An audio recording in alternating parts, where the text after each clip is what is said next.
Pag-aisyuhan sang Land Transportation Office kon LTO Region 6 sang show cause order ang driver sang sports car nga si Rodolph Boboth Chavez de la Rosa nga nakabunggo sa mag-asawa nga nagabisikleta sa Pandak Pavia, Iloilo sa Hunyo 1 kung sariin napatay ang bana. Ini ang ginkumpirmar ni Attorney Gaudioso Hidospan, officer in charge sang nasambit nga talatapan sa pagpakigangot sang K5 News FM Iloilo. Dugang pa niya, natala na sila nga makig-istorya sa Pavia PNP sa pagpanguna sang hepe nga si Police Major Daji De Lima. Lakip sa pagatanawon na mo ang mga ebidensya o kon mga sirkumstansya sa nasambit nga hitabo, kung sariin, diri na kasalalay kon ma-revoke o kon hindi ang lisensya sang sospeka. Una na nga ginpahayag sang Pavia PNP nga sa ila monitoring yari pa sa Iloilo si De La Rosa.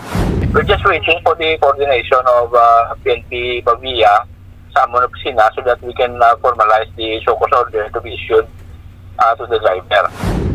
Matandaan nga sini nga Hunyo 10, nagpasaka na sang kaso ang Pavia Municipal Police Station batok sa suspetsado sa Hall of Justice.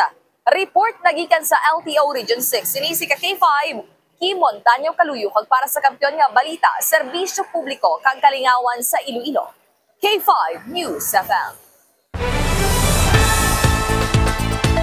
Ang ining balita ang ginadulong sa inyo sang DTX Coffee Mix. Himo sa natural nga sangka pareho sang amarkuso, chia seeds, sugared cane extract powder. DTX Coffee Mix. Nakakapi ka na, naka-detox ka pa. DTX Coffee Mix. Mabakal sa mga butika.